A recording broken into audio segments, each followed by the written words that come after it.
Good morning. Good morning and welcome to First Unitarian Universalist Church of Nashville. My name is Jay Tiefenbrunn. My pronouns are she, her, and I'm very happy to serve as your Director of Music Ministries, and it is my pleasure to welcome you to our online worship. Our collaborative pianist this morning is Holling Smith-Bourne, and later you'll hear from our children's music coordinator, Karina Daza. If you're watching live with us, buttons will appear that will bring you to our website.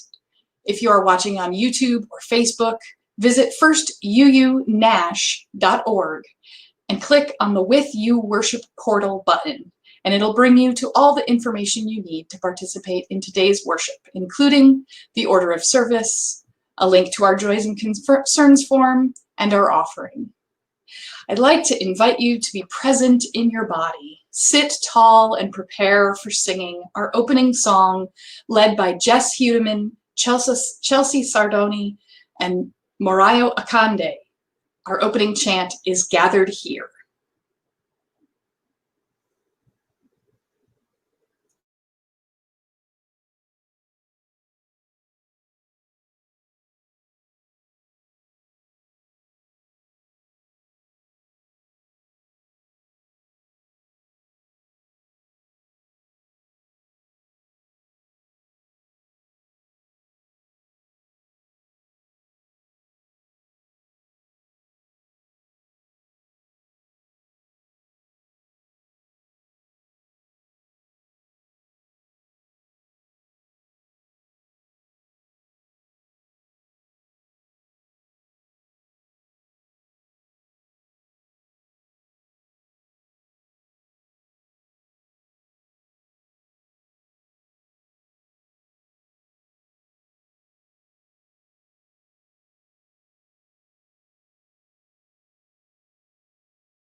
I invite you to take a breath, center yourself into your heart space, and connect with our neighbors worshiping online with us.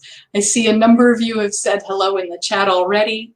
We love seeing that you're worshiping with us. Good morning.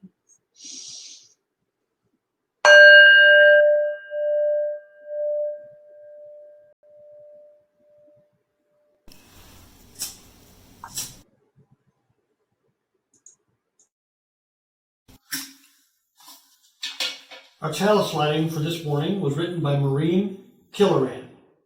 As the kindling of this chalice causes the community, let there be light. As the flame of this chalice reminds us of our values, let there be light. As the glow of this chalice encourages us to hope, let there be light.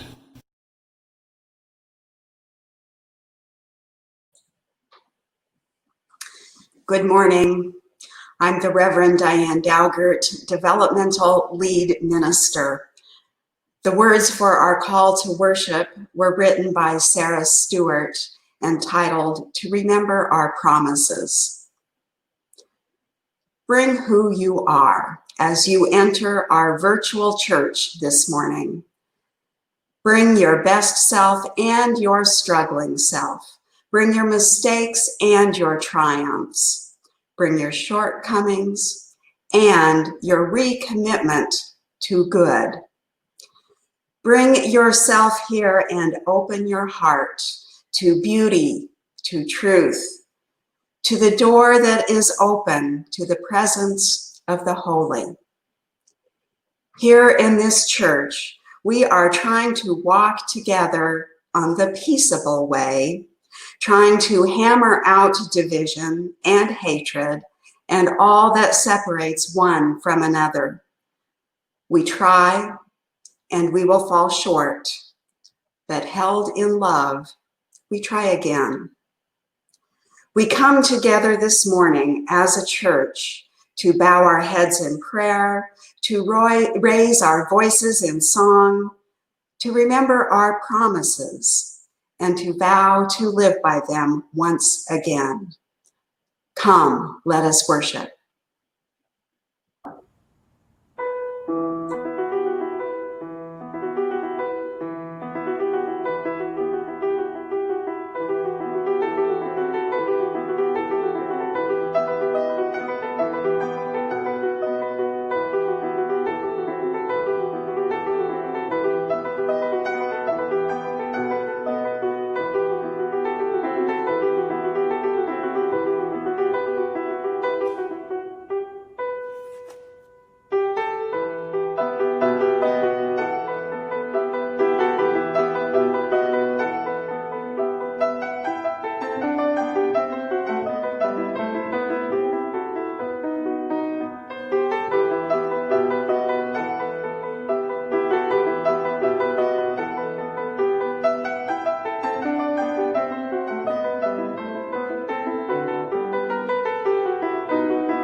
I have something with me today. It's a wonder box. And you may be wondering what a wonder box is. Wonder is an important part of a Unitarian Universalist journey. We try to always stay open to wonder, approaching the world with curiosity. So I wonder what is in this box. Let me look.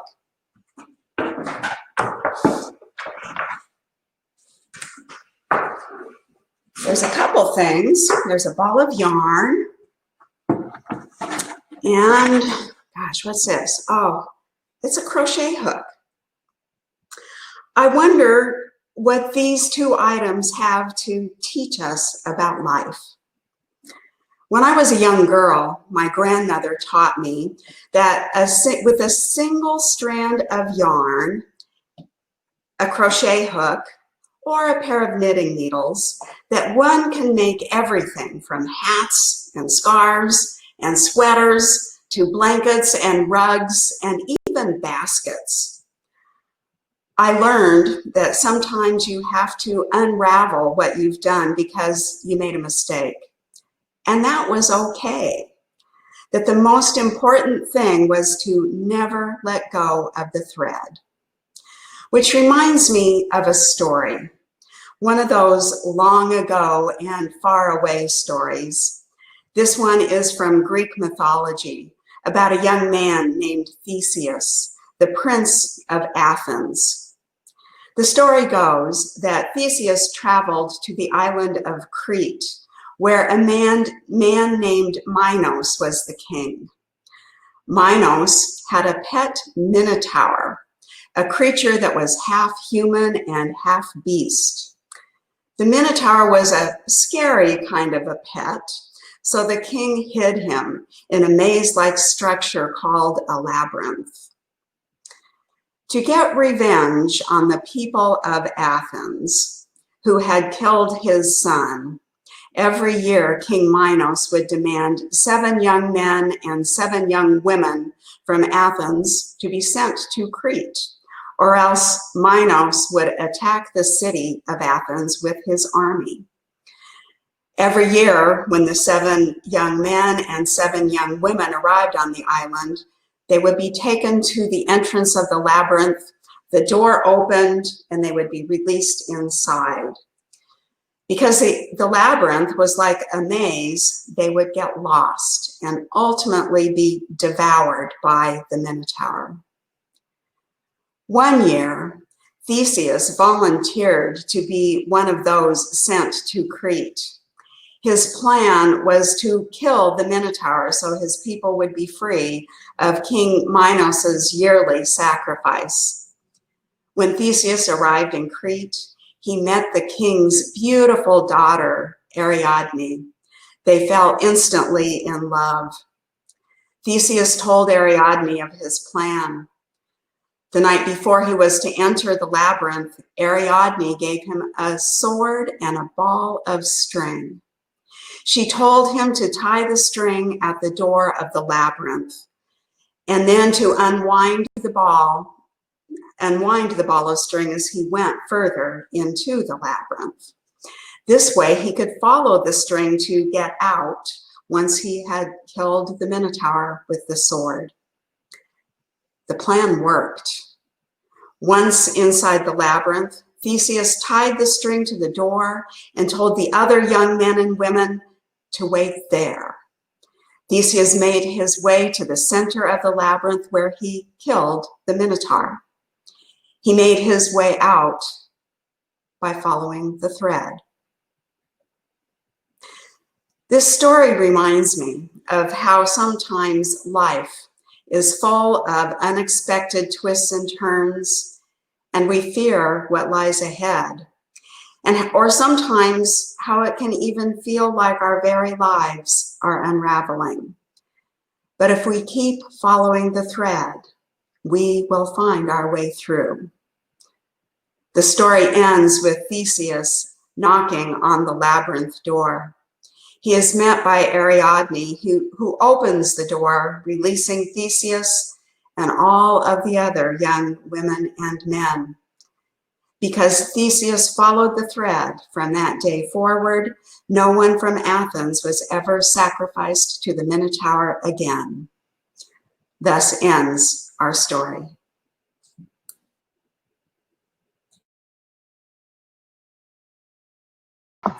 Good morning. My name is Rachel Rogers. I am a member of this congregation and a member of the worship committee, and it is my pleasure to welcome you to worship. As Unitarian Universalists, our spiritual paths vary, but in this congregation, we have made a covenant together. We affirm our interdependence, celebrate our differences, and work for justice. We are a welcoming congregation, and we deepen our relationships as we serve our congregation's mission to create community, nurture spiritual growth, and act on our values in the broader world, guided by reason and compassion. I want to extend a special welcome to visitors worshiping with us today. If you are seeking a spiritual home, we hope that you may find it here. All are welcome to attend our services, and people become members of this congregation by signing the membership book and supporting the church with their time and finances. If you are considering joining the church or just want to know more about us, please contact Denise Gouch, your Assistant Minister for Congregational Engagement. Her email address can be found in the staff directory under Contact Us on our website. Following the service, we hope everyone will enjoy at least one of the online opportunities for fellowship listed in our online worship portal. And our website holds many other announcements of interest, which I hope you will read. And I have been asked to emphasize these. Please register now for programming for children and youth and for covenant groups and nonviolent communication practice groups. They all start in September. Go to the faith development section of our website, firstuunash.org. If you have questions, please contact Marguerite Mills, Director of Lifespan Religious Education, at mmills@firstuunash.org. We will celebrate our annual water communion during a multi-generational online service next Sunday, August 30th. The gathering of the waters will look a little different for most years, but we want to include you and your water. Please visit our website to see what to do before the August 23rd deadline. Join us today at noon when Reverend Diane hosts a Get to Know You social hour on Zoom. See our website link for link details. You may know that we share every Sunday's collection with an organization whose work outside our walls aligns with our values. For the month of August, our Share the Plate partner is the Palmer Lecture Series, created to honor our congregation's first settled minister, the Reverend Bob Palmer. You can find more about it on our online worship portal. For now, we don't have the pleasure of passing physical offering bowls among us, but our finance folks have made sure that anyone, anytime can access our online donation form at firstuunash.org. If you would like to mail a check to the church, please write in the memo line how you would like your donation to be used. If you want your gift to be credited to your pledge, please write pledge. If you write Sunday offering, it will be donated to our Share the Plate partner.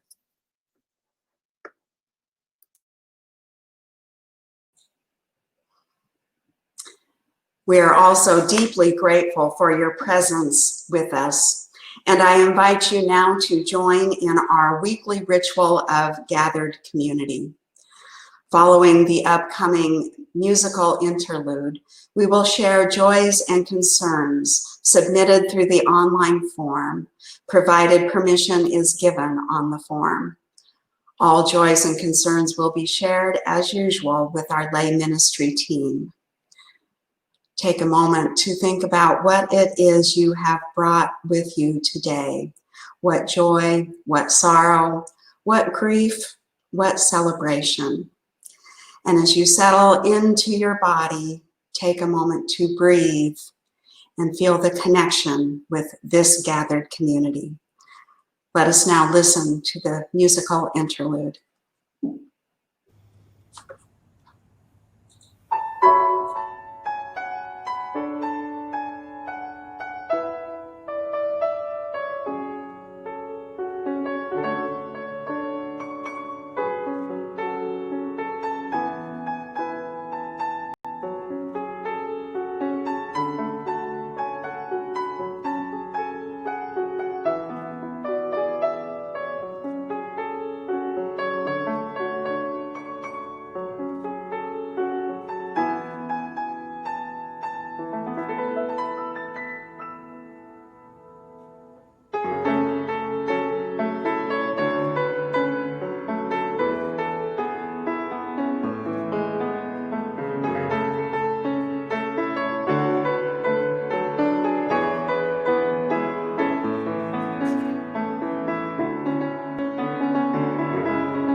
It is a gift, this religious community that we create together, a place where we can open our hearts to one another and share both our joys and our concerns.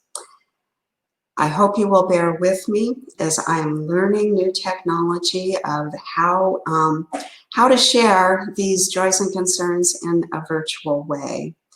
And I'm going to do it imperfectly, I guarantee.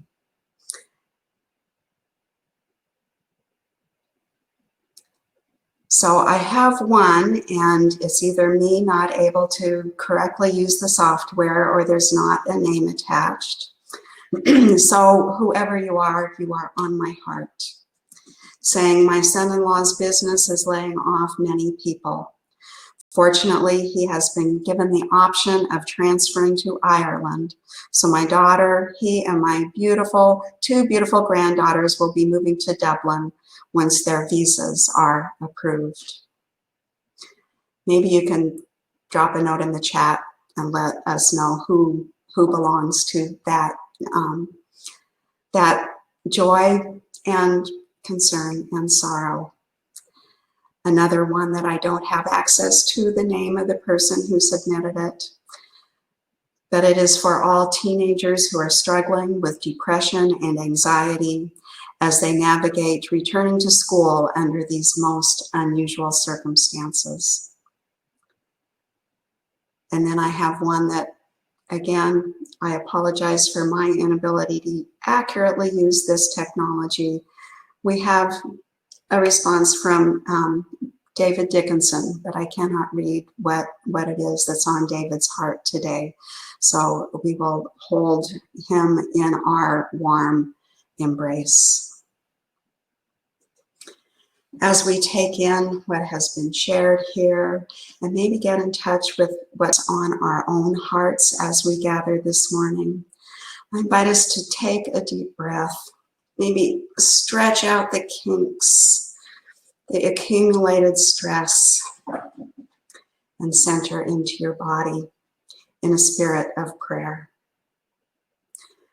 O Spirit of our unraveling lives, companion in these challenging times, when our familiar ways have come apart at the seams, let us find and hold the thread that will guide us through, the thread of compassion, of hope, of truth, of love.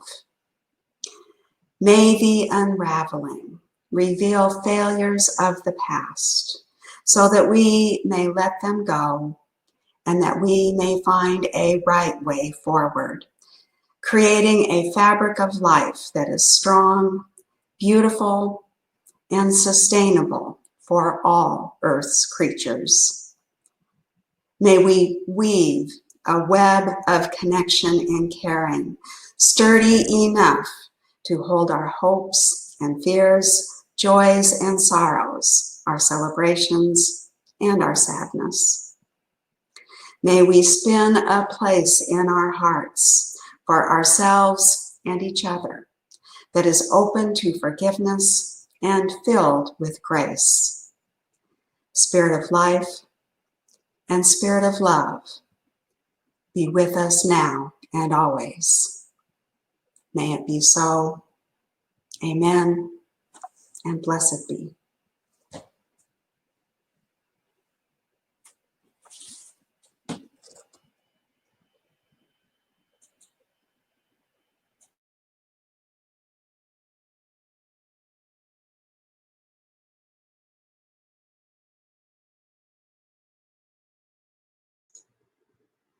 I believe we have the reading now.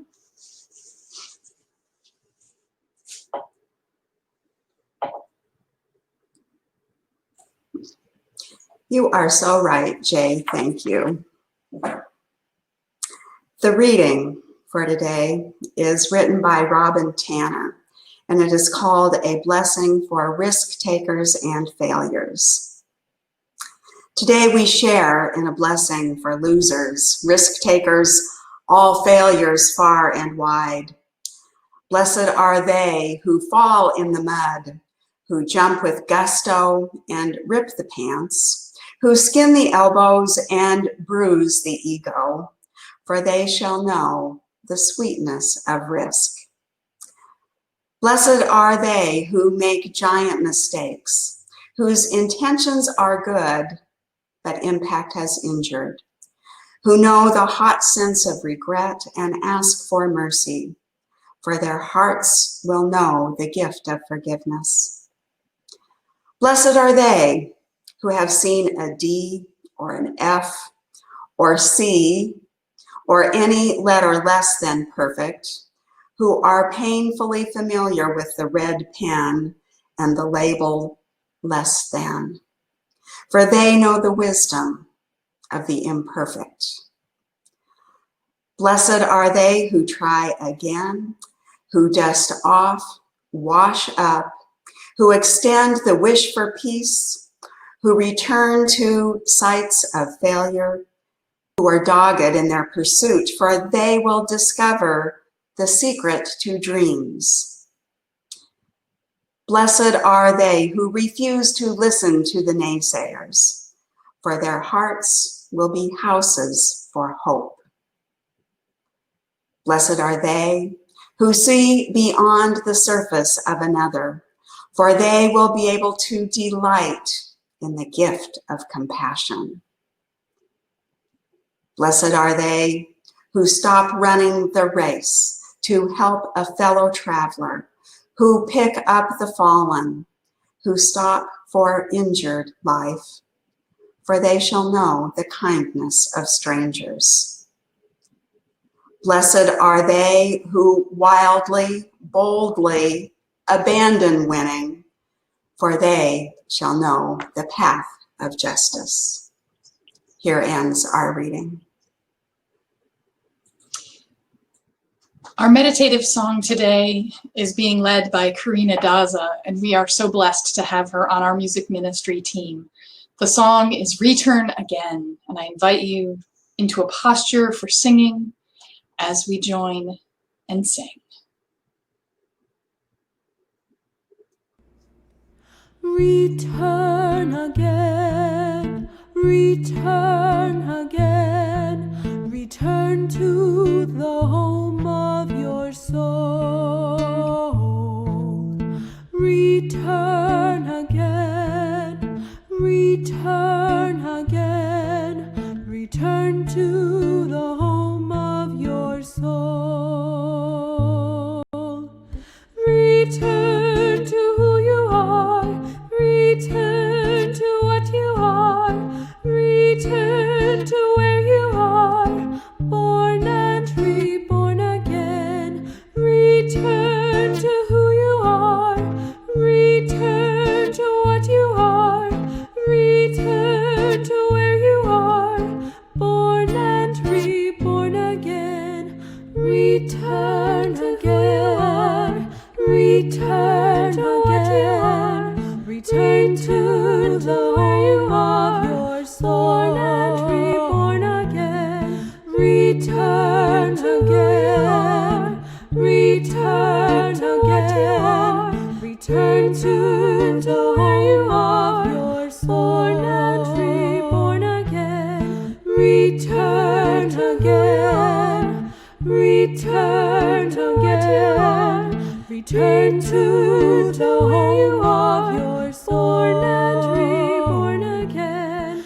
Return again, return again. Return to the home of your born and reborn again.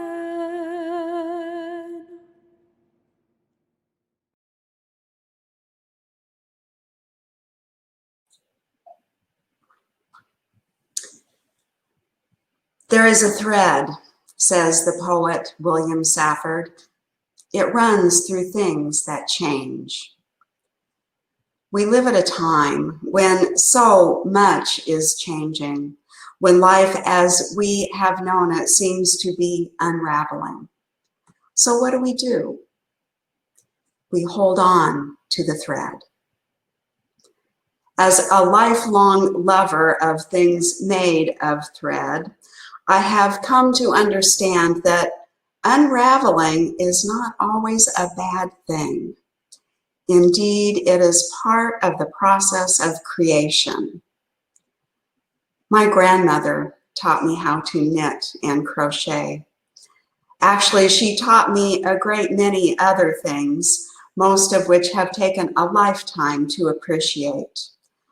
But of all the things she taught me, the lessons from knitting and crocheting have stuck with me the most.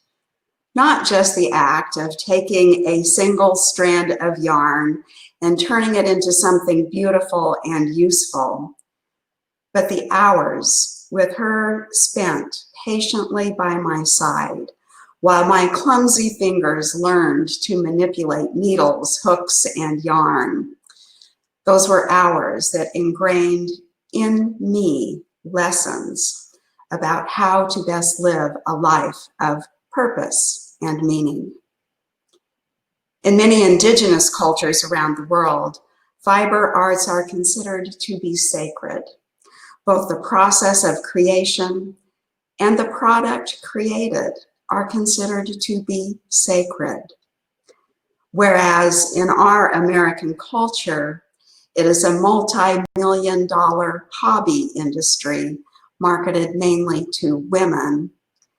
In cultures where the work is indeed considered sacred, it is also men who take up needle and thread. It's a spiritual practice. One of the first things a beginner learns in learning how to knit or crochet is how to undo their mistakes. If this isn't a fundamental life lesson, I don't know what is. It's an acknowledgement that mistakes will be made. I found it to be true in my life that I learn at least as much from my mistakes and failures as I do my successes. For example, when I find myself in a new city and want to learn to find my way around, the best way for me to do it is to get lost and then find my way again. So one of the first lessons that a beginner learns is accepting that mistakes will be made. And I want to tell you that spending time beating ourselves up for mistakes isn't useful or required. It's as the poet Mary Oliver reminds us, you do not have to be good. You do not have to walk 1,000 miles on your knees through the desert repenting. Another thing a beginner learns is to recognize mistakes once they've been made. Added stitches and drop stitches have a way of creeping into your work and to not be noticed until many rows later. When your object that is supposed to be square starts to turn into a triangle, you know you've made a mistake somewhere along the way. Noticing and fixing a mistake early can save lots of unraveling later.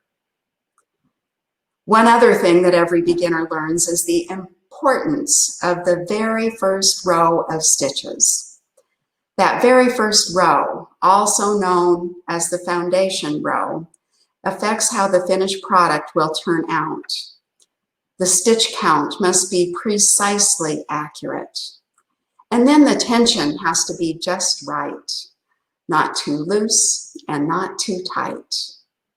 Mistakes in the foundation are easy to ignore. That is, until your blanket doesn't lay flat or your sweater doesn't fit quite right. The choice then is either to learn to live with the mistake or to unravel all the way back to the foundation and begin again.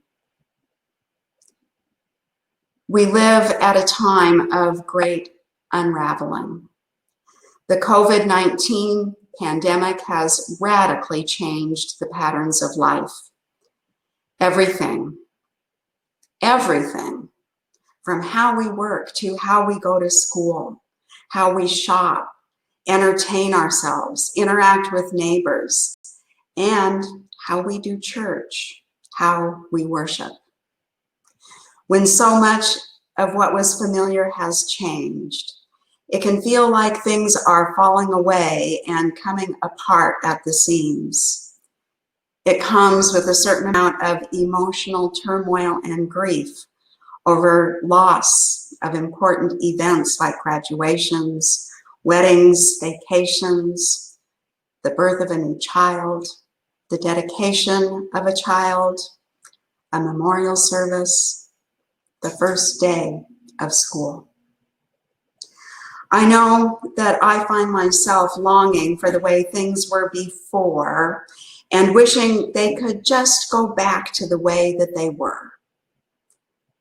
Then I remember that the way things were before wasn't always all that great, at least not for everyone.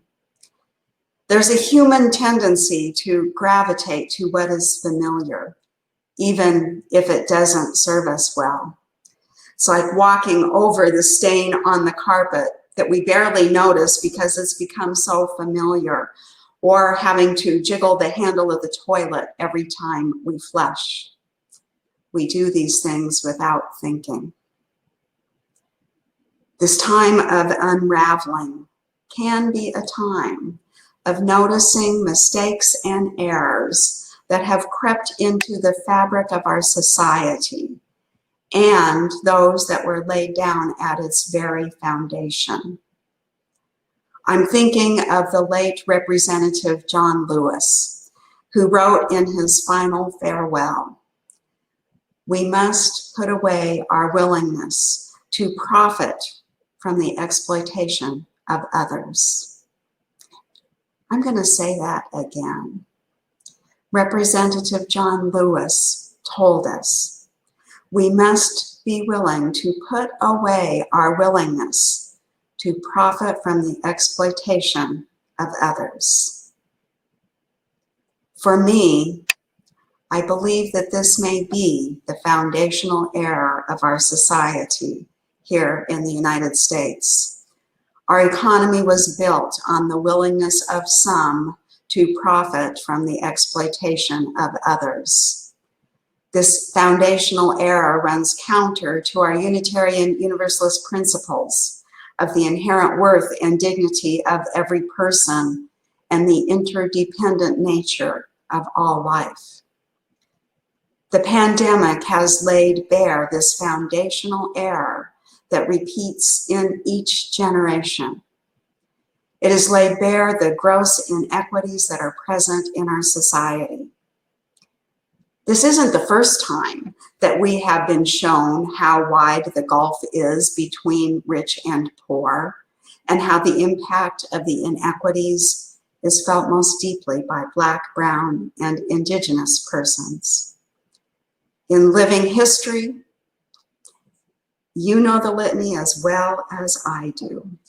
From the forced segregation of Jim Crow laws to state-sanctioned violence turned on peaceful civil rights protesters, to the devastation of poor communities by Hurricane Katrina, to families being separated and detained at our southern border. I say it's about time for some serious unraveling. To collectively look at our past errors will take the collective courage of the mythic Theseus, who journeyed to the center of the labyrinth to slay the Minotaur, half human and half beast, who was contained by way of the maze and occasionally appeased by human sacrifice. As Theseus entered the labyrinth, he carried with him a thread. He didn't let go of the thread. It was the thread that led him back out. During this time of unraveling, we might ask ourselves, what beasts has our American culture been accommodating? How might we undo these mistakes, these errors? Remember, we need not walk through the desert 1,000 miles on our knees repenting. We just need to undo our mistakes. And a third question, what is the thread we are holding on to, the one that will lead us through? The lessons my grandmother taught me, not by speaking them out loud, but by sitting patiently with me as I learned to knit and crochet, are these. Mistakes are inevitable, and it is possible to undo them.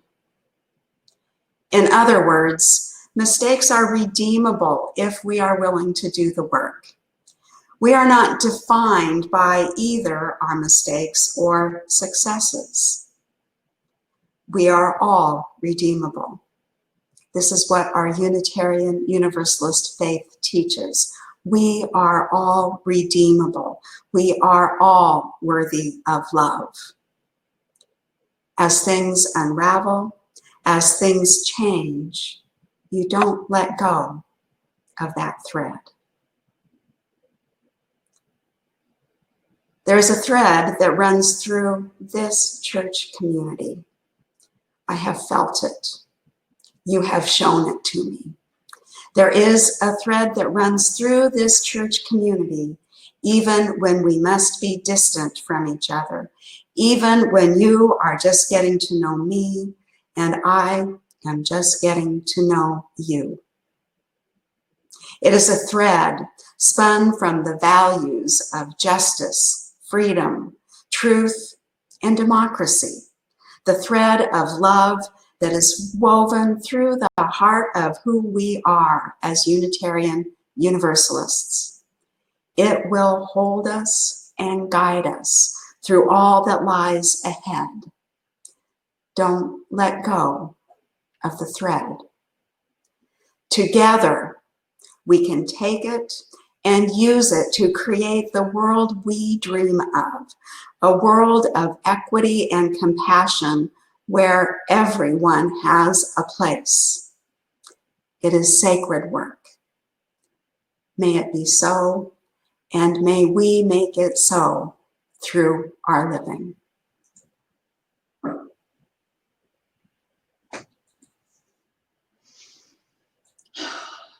Thank you, Reverend Diane. I'd like to invite you all to sit tall, prepare your bodies for singing as we join in our closing hymn, number 323, Break Not the Circle.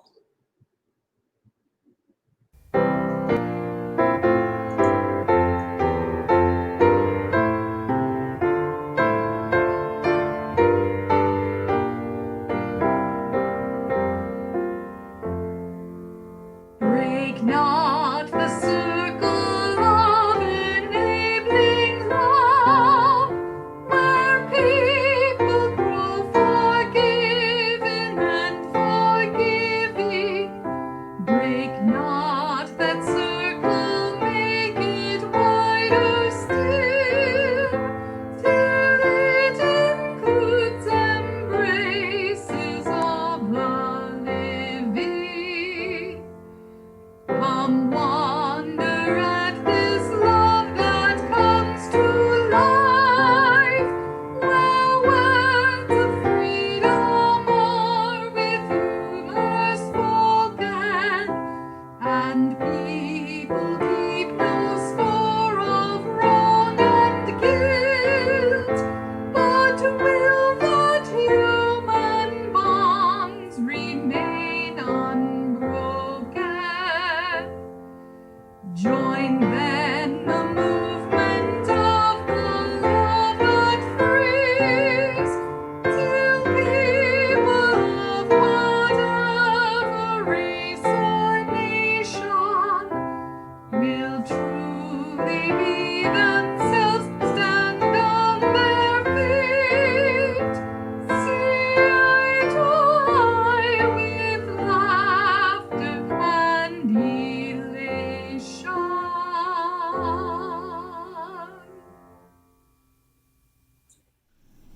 The words for the chalice extinguishing are at the bottom of your order of service. They were written by Elizabeth Sell Jones. Please join me. We extinguish this flame, but not the light of truth, the warmth of community, or the fire of commitment. These we carry in our hearts until we are together again.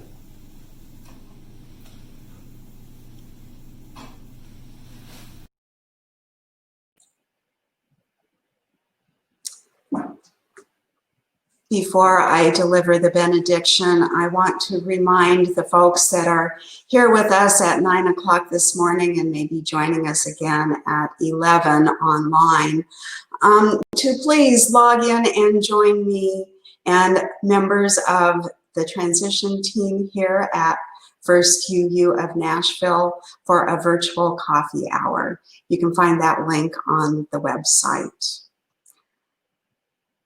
The words of the benediction are titled Labyrinth, and they were written by Leslie Takahashi. Walk the maze within your heart. Guide your steps into its questioning curves. This labyrinth is a puzzle, leading you deeper into your own truths. Listen in the twists and turns. Listen in the openness within all searching. Listen. A wisdom within you calls to a wisdom beyond you, and in that dialogue lies peace. This service has ended.